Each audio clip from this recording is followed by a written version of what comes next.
ونصلي على رسول کریم اما بعد فاعوذ باللہ من الشیطان الرجیم بسم اللہ الرحمن الرحیم. معزز اساتذہ اکرام اور میرے ہم مکتب ساتھیوں، السلام علیکم. آج میری تقریر کا عنوان ہے رمضان کی اہمیت. بے زبانوں کو جب وہ زبان دیتا ہے پڑھنے کو پھر وہ قرآن دیتا ہے. بے زبانوں کو جب وہ زبان دیتا ہے پڑھنے کو پھر وہ قرآن دیتا ہے. بخشنے پر آئے جب وہ امت کے گناہوں کو تحفے میں گناہ گاروں کو رمضان دیتا ہے. ایک مرتبہ موسیٰ علیہ السلام نے اللہ تعالیٰ سے پوچھا کہ میں آپ کے جتنا قریب ہوں آپ سے بات کر سکتا ہوں، اتنا کوئی اور قریب ہے؟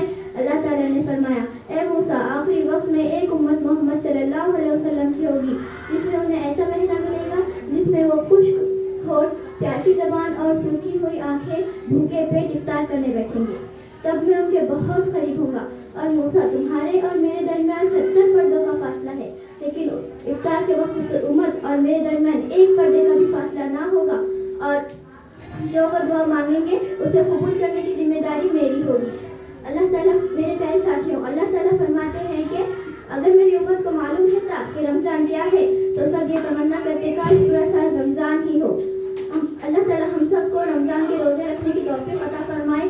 آمین ثم آمین. وما علینا الا البلاغ المبین. خدا حافظ.